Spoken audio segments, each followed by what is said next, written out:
नमस्कार, खबर दमदार में आप सभी का बहुत स्वागत है और मैं हूं आपके साथ अमनदीप। आपके साथ मैं हूं नलिनी पांडे। चलिए खबर दमदार की शुरुआत करते हैं और सबसे पहले बड़ी खबर आपको बता दें, ज्ञानव्यापी मामले में इलाहाबाद हाई कोर्ट में सुनवाई पूरी हो गई है और कोर्ट ने अपना जजमेंट यानी कि फैसला रिजर्व रख लिया है। इस मामले में अदालत 3 अगस्त को अपना फैसला सुनाएगी और हाई कोर्ट ने अब तक के लिए सर्वे पर रोक भी लगा दिया है, यानी कि जब तक फैसला नहीं आता है 3 तारीख तक सर्वे पर भी रोक है। ज्ञानव्यापी मस्जिद का प्रबंध करने वाली अंजुमन इंतजामिया मस्जिद कमेटी ने एएसआई सर्वे के खिलाफ हाई कोर्ट में अपील की है। कोर्ट के फैसले के बाद हिंदू पक्ष के वकील विष्णु जैन ने कहा है कि 3 अगस्त तक फैसला रिजर्व है, तब तक स्टे जारी रहेगा और एएसआई ने कहा है कि इमारत को कोई नुकसान नहीं पहुंचेगा, जिसका अंदेशा बार बार मुस्लिम पक्ष को है। हमें मिली थी वो सारी बातें हमने कोर्ट के सामने रखी और जो कमीशन किसी भी स्टेज पे जारी हो सकता है इसके लिए केस लॉज भी रिलाई किए। हमने एंड में ये बोला था कि इस समय ऑनरेबल कोर्ट को कमीशन जारी करना चाहिए और डिस्ट्रिक्ट कोर्ट के ऑर्डर में कोई इन्फॉर्मिटी नहीं, कोई गलती नहीं है। माननीय न्यायालय ने आज दोनों पक्षों को सुनने के बाद इस मामले में अपना फैसला सुरक्षित रखा है और फैसला 3 अगस्त को सुनाया जाएगा। देखिए ये तो मैं तो सिर्फ देखिए अपनी सबमिशंस रख सकता हूँ कोर्ट में। सहमत थे कि असहमत थे वो तो जब जजमेंट आएगा तब पता चलेगा। एएसआई का रुख क्या था आज कोर्ट? नहीं, एएसआई ने अपना एक डिटेल्ड एफिडेविट फाइल किया है। आर्कियोलॉजिकल सर्वे ऑफ इंडिया के एडिशनल डायरेक्टर भी आज कोर्ट में मौजूद थे, उन्होंने भी डिटेल्ड सर्वे एफिडेविट फाइल किया जिसमें उन्होंने कहा है कि बिना स्ट्रक्चर को क्षति पहुंचाए हुए ये पूरी एक्सरसाइज कंडक्ट की जाएगी। हिंदू पक्ष के वकील विष्णु शंकर जैन ने अपने टैबलेट के जरिए तमाम उन प्रतीक चिन्हों को दिखाया जो कि कमीशन कार्रवाई के दौरान दीवारों पर मिले थे, जो कि मंदिर के निशान है। इसके अलावा श्लोक के बारे में जानकारी दी गई। इसके साथ ही साथ चीफ जस्टिस ने यह भी कहा कि जो मूल वाद है, जो अर्जी दी गई थी उसको पढ़कर बताएं। तमाम बहस हो चुकी है, मूल वाद भी सुनकर बताया गया, पढ़कर बताया गया। इसके साथ ही साथ सरकार के लिए क्या तैयारी है सर्वे को लेकर महाधिवक्ता से कोर्ट ने जानकारी मांगी। सभी पक्षों को सुनने के बाद चीफ जस्टिस प्रीतंकर दिवाकर की कोर्ट ने पूरे मामले को सुनने के बाद उन्होंने जजमेंट को रिजर्व कर लिया है। 3 अगस्त को अब कोर्ट अपना फैसला सुनाएगी। तब तक के लिए सुप्रीम कोर्ट से जो रोक लगाई गई थी एएसआई के सर्वे पर, उस रोक को और आगे कोर्ट ने बढ़ा दिया है, यानी सर्वे का काम 3 अगस्त तक नहीं होगा और 3 अगस्त को जब इलाहाबाद हाईकोर्ट का फैसला आएगा उसके बाद ही सर्वे की कार्रवाई आगे हो सकती है नहीं, इस बात का पता चलेगा। कैमरा पर्सन संजीव मिश्रा के साथ सर्वेश दुबे, न्यूज 18 प्रयागराज। प्रधानमंत्री मोदी आज राजस्थान के सीकर पहुंचे और 9 करोड़ किसानों के खातों में किसान सम्मान निधि के 17,000 करोड़ रुपए जारी किए गए। अपने संबोधन में प्रधानमंत्री मोदी ने यूपीए से इंडिया बने गठबंधन पर निशाना साधा और प्रधानमंत्री मोदी ने कहा कि विपक्ष के नेताओं में अहंकार कूट कूट कर भरा है। पीएम मोदी ने कहा कि जनता इनका वही हाल करेगी जैसे पहले किया था। इन लोगों में अहंकार कूट कूट कर भरा हुआ है। एक बार इन्होंने नारा दिया था, Indira is India, India is Indira, और तब देश की जनता ने उनका हिसाब चुकता कर दिया था, चुन चुन करके साफ कर दिया था, उखाड़ फेंका था उन लोगों को। अहंकार से भरे हुए इन लोगों ने फिर वही पाप दोहराया है। ये सुधरने को तैयार नहीं है। ये लोग कह रहे हैं UPA is India, India is UPA. इनका जनता पर फिर से एक बार वही हाल करेगी जो पहले किया था। और अब खबर बाराबंकी से। कृषि मंत्री सूर्य प्रताप शाही ने विपक्ष के गठबंधन इंडिया को भ्रष्टाचारियों का जमघट बता दिया है।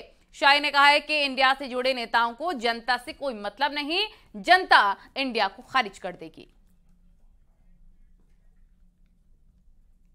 वो सारी बातें हमने कोर्ट के सामने रखी और जो कमीशन किसी भी स्टेज पे जारी हो सकता है इसके लिए केस लॉज भी रिलाई किए। हमने एंड में ये बोला था कि इस समय और प्रधानमंत्री मोदी ने आज किसान सम्मान निधि की किस्त जारी की है। करीब 8 करोड़ किसानों को यह सम्मान निधि मिली है, जिस पर सीएम योगी ने ट्वीट कर प्रधानमंत्री मोदी का आभार जताया। और सीएम योगी ने लिखा कि कृषक कल्याण को सतत समर्पित प्रधानमंत्री नरेंद्र मोदी के यशस्वी नेतृत्व में आज का दिन किसान साथियों के जीवन में आशा, समृद्धि और साथ ही विकास का नव प्रभात लेकर आया है। आज पीएम किसान सम्मान निधि की 14वीं किस्त 17,000 करोड़ से अधिक की सम्मान राशि 8.5 करोड़ से अधिक किसानों को सीधे उनके बैंक खातों में हस्तांतरित की गई है, जिसमें से उत्तर प्रदेश के 1.86 करोड़ यानी कि 1 करोड़ 86 लाख अन्नदाता किसान लाभान्वित हुए हैं। हार्दिक आभार प्रधानमंत्री जी।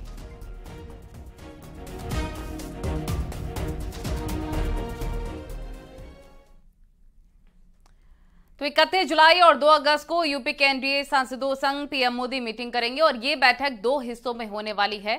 31 जुलाई को पश्चिमी यूपी और ब्रज और कानपुर क्षेत्र के सांसदों के साथ पीएम मोदी मीटिंग करेंगे। तो ये बड़ी खबर आपको बता रहे हैं। इसी बीच आपको बता दें, मिशन 2024 को लेकर बड़ी बैठक होने जा रही है।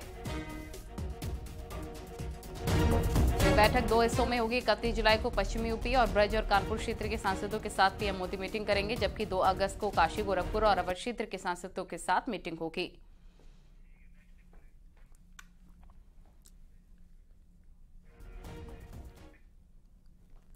मॉनसून सत्र में विपक्ष के हंगामे पर यूपी के डिप्टी सीएम ब्रजेश पाठक ने एक बार फिर से करारा पलटवार किया। उन्होंने कहा कि विपक्ष हताश और निराश है, जनता विपक्ष को पूरी तरह से नकार चुकी है। आप जानते हैं कि विपक्ष पूरी तरह से घबराया हुआ है, हताश है, उनके पास कहने को कुछ नहीं है। जनता ने पूरी तरह नकार दिया है। भ्रष्टाचार के दलदल में आकंठ डूबे हुए लोगों का समूह है, सत्ता के लोलुप लोगों का समूह है। दूसरी तरफ माननीय प्रधानमंत्री नरेंद्र मोदी जी केवल देश के लिए लड़ रहे हैं और भारत माता का झंडा आज दुनिया के पैमाने पर पूरी तरह से लहरा रहा है। तो सीएम योगी आदित्यनाथ ने एक उच्च स्तरीय बैठक में प्रदेश में जलमार्गों के विकास को लेकर मीटिंग की है और अंतर्देशीय जलमार्ग प्राधिकरण के गठन के संबंध में दिशा निर्देश जारी किए हैं। बैठक में सीएम योगी ने कहा कि प्रधानमंत्री मोदी के मार्गदर्शन में उत्तर प्रदेश में जलमार्ग परिवहन का तेजी से विस्तार हो रहा है।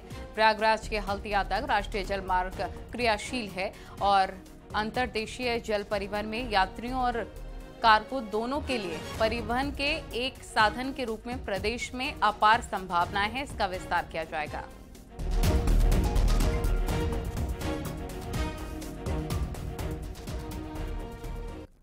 यूपी सरकार के अल्पसंख्यक कल्याण मंत्री दानिश आजाद अंसारी ने कहा कि जल्द ही पसमानदा स्नेह यात्रा की नई तारीखों का ऐलान कर दिया जाएगा। साथ ही उन्होंने कहा कि केंद्रीय मंत्री स्मृति ईरानी के साथ में मदरसा शिक्षा के आधुनिकीकरण को भी लेकर चर्चा हुई है। पसमानदा स्नेह संवाद यात्रा की शुरुआत हमारे दिल्ली प्रदेश से होनी थी, लेकिन किन्हीं कारणों से इसके डेट को और आगे बढ़ाया गया है। और मकसद इस यात्रा का क्या है? मकसद इस यात्रा का ये है कि हम पसमानदा अल्पसंख्यक समाज के, मुस्लिम समाज के बीच में जाएं और जो हमारी सरकार की जो अलग अलग योजनाएं हैं उनसे उनको अवगत कराएं, उनके साथ संवाद करके कैसे अपनी सरकार के जो हमारे कार्य हैं, सरकार की जो पॉलिसीज हैं, सरकार की जो योजनाएं हैं, उसको और बेहतर बना के मुस्लिम समाज, पसमानदा समाज के डेवलपमेंट के लिए हम इस्तेमाल करें।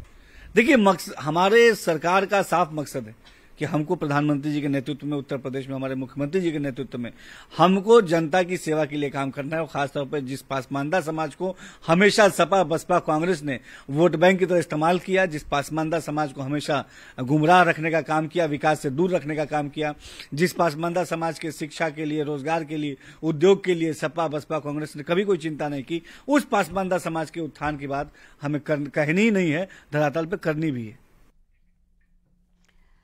बरेली में एक मुस्लिम लड़की ने इस्लाम धर्म छोड़कर सनातन धर्म अपना लिया। फरहाना ने हिंदू लड़के से पूरे रीति रिवाज के साथ 7 फेरे लिए और फरहाना ने बताया कि भगवान श्री कृष्ण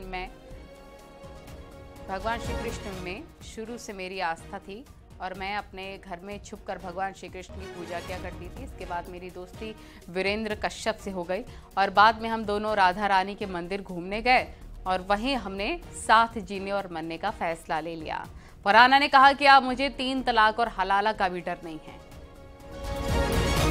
अच्छा, आज आपने शादी की है? हाँ। किसके साथ में?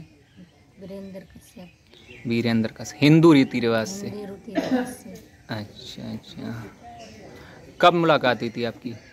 3 साल पहले हुई थी। 3 साल पहले मुलाकात हुई थी। 3 साल से बात लगातार चल रही है। बात करते हैं आप? अच्छा, किसी के बहकावे में आके या जोर दबाव में आके तो ऐसा नहीं किया? नहीं, हमने अपनी मर्जी से शादी की। इन्होंने कोई जोर जबरदस्ती तो नहीं? और किसी व्यक्ति ने? नहीं। आगरा में एक मकान की छत गिर गई। हादसे में 5 लोग घायल हो गए हैं और घायलों को इलाज के लिए अस्पताल में भर्ती कराया गया। शाहगंज थाना क्षेत्र में ये हादसा हुआ और हादसे की ये तस्वीरें आप देख सकते हैं। पुलिस मौके पर पहुंची, जांच पड़ताल की जा रही है और साथ ही हादसे में घायल हुए 5 लोगों को अस्पताल में भर्ती कराया गया। देखिए, आज थाना शाहगंज में एक अंडर कंस्ट्रक्शन बिल्डिंग के में छज्जा गिरने का मामला सामने आया, जिसमें कुल 5 लोग घायल हुए हैं। थाना पुलिस द्वारा इन सभी लोगों को रेस्क्यू करके इलाज हेतु अस्पताल भेजा गया है, जहां पर इनका इलाज चल रहा है। मुजफ्फरनगर में एक केमिकल फैक्ट्री में बॉयलर फटने से बड़ा हादसा हो गया। हादसे में 3 मजदूर गंभीर रूप से झुलस गए। मजदूरों को अस्पताल पहुंचाया गया, लेकिन इलाज के दौरान 2 मजदूरों की मौत हो गई। मामला नई मंडी कोतवाली क्षेत्र स्थित भोपा रोड का बताया जा रहा है।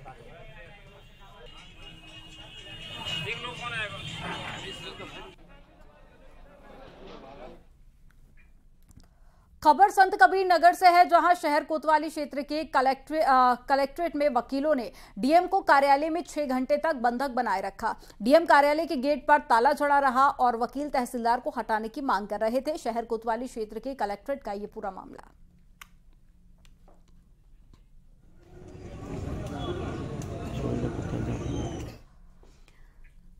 और अब खबर सीतापुर से। एसटीएफ और शहर कोतवाली पुलिस ने 50,000 का इनामी बदमाश अनिल सिंह को गिरफ्तार कर लिया है। बदमाश अनिल सिंह पर लूट हत्या के केसेस दर्ज हैं। गिरफ्तार बदमाश अनिल सिंह हरदोई का रहने वाला है।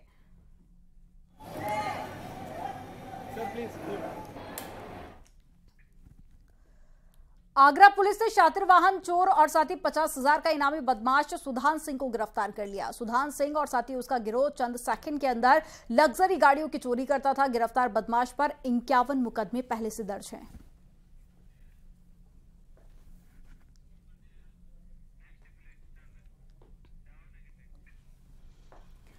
और एटा में रफ्तार का कहर देखने को मिला। तेज रफ्तार कार अनियंत्रित होकर नहर में गिर गई है और हादसे में कार सवार 5 लोगों की मौत हो गई। बताया जा रहा है कि गाड़ी सवार लोग बीमार मां को देखने डॉक्टर के पास जा रहे थे। कोतवाली देहात क्षेत्र के बेवर फीडर का मामला है। हादसे में अपनी जान गंवाने वाले कासगंज के रहने वाले हैं।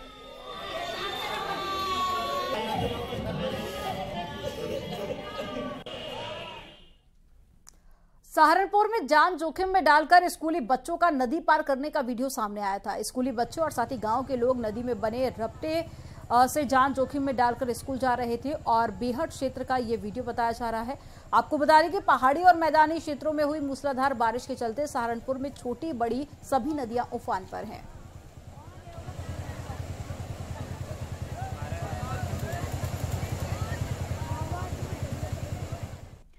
खबर सहारनपुर से। यहां पर रामपुर मनीहरन के गोचर कृषि इंटर कॉलेज में पढ़ने वाले एक मुस्लिम छात्र के आरोप हैं कि कॉलेज के टीचर ने मुस्लिम युवक को दाढ़ी कटवाकर क्लास में आने की हिदायत दे डाली, जबकि छात्र ने दाढ़ी नहीं कटवाने की बात कही है। इस पूरे मामले को लेकर जमीयत उलमाए हिंद के कुछ मौलाना प्रिंसिपल से मिले भी हैं। तो हमने प्रिंसिपल साहब से बात की, उन्होंने बतलाया कि हमारे संज्ञान में नहीं है और मैं तहकीक करूंगा और उसके बाद जो उन्होंने बतलाया कि आइंदा से ऐसी बात नहीं होगी। और प्रिंसिपल साहब ने हमें आश्वासन दिया है कि इस तरह की चीज़ें ठीक नहीं हैं। कॉलेज में पढ़ता हूँ 10th क्लास में, और मैं पहले दिन जब गया तो उन्होंने दाढ़ी के ऊपर मुझे टोका कि ये चीज़ कटा के आओ, मतलब क्यों रखते हो इसे, बच्चे हो आप, इस तरह की बातें की उन्होंने। किसने की है? मास्टर ही है, केमिस्ट्री पढ़ाते हैं। नाम से तो मैं वाकिफ़ नहीं हूँ क्योंकि अभी 3रा ही दिन है मेरा।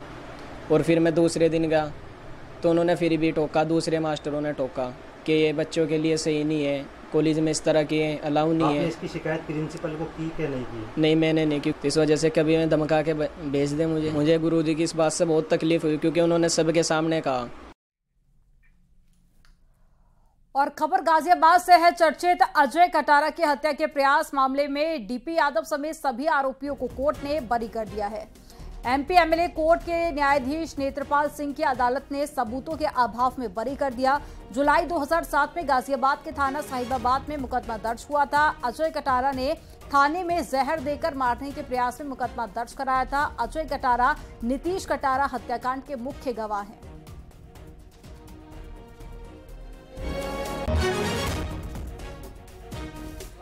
अगला कदम हमारा यह होगा कि हम इस ऑर्डर से संतुष्ट नहीं हैं और हम सर्टिफाइड कॉपी हम अप्लाई करेंगे और हम इसके खिलाफ फिर हम अपील करेंगे इलाहाबाद हाई कोर्ट। औरैया में एक प्रधान के सिर में गोलियां मारकर हत्या कर दी गई। घटना कोतवाली इलाके के सबदिया गांव की बताई जा रही है। तालाब के किनारे हत्या की वारदात को अंजाम दिया गया। हत्या में कितने लोग शामिल थे अभी स्पष्ट नहीं है। प्रधान की हत्या के पीछे पंचायती चुनाव रंजिश बताई जा रही है। हत्या से गुस्साए परिजनों ने हंगामा किया। हत्या के खुलासे के लिए पुलिस की 5 टीमें गठित हैं। तो ये प्रधान की यहाँ पे मृत्यु हो गई थी और इनका कहना है कि एक व्यक्ति को उन्होंने यहाँ से भागते हुए देखा। परिवार मौके पर है। डेड बॉडी का पंचायतनामा करके पोस्टमार्टम के लिए भेजा गया है। जो भी तहरीर प्राप्त हो रही है अभी उसके आधार पे समीचीन धाराओं में अभियोग पंजीकृत करके घटना के अनावरण हेतु इसमें सर्विलांस को, एसओजी को और थाने की 3-4 टीम मैंने लगा दी है। बदायूं पुलिस ने 2 तस्करों को गिरफ्तार किया है। दातागंज पुलिस और साथ ही एएनटीएफ यूनिट की संयुक्त टीम ने गिरफ्तारी की है। तस्करों के कब्जे से करीब 50 लाख रुपए की अफीम बरामद की गई। आरोपी पंजाब के लोगों को अफीम बेचते थे और पुलिस ने दोनों आरोपियों के खिलाफ में एनडीपीएस एक्ट के तहत में केस दर्ज कर जेल भेज दिया।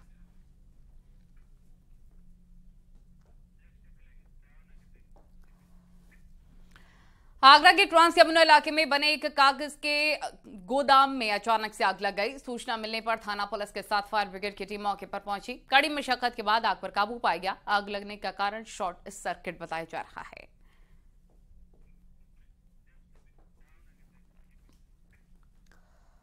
और अब खबर प्रतापगढ़ से है, जहां प्रतापगढ़ के झाड़ियों में तेंदुआ दिखा।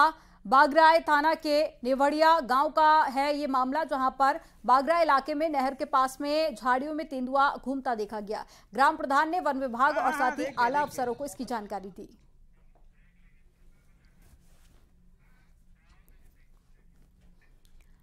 खबरें लगातार जारी हैं। बहुत ही छोटे से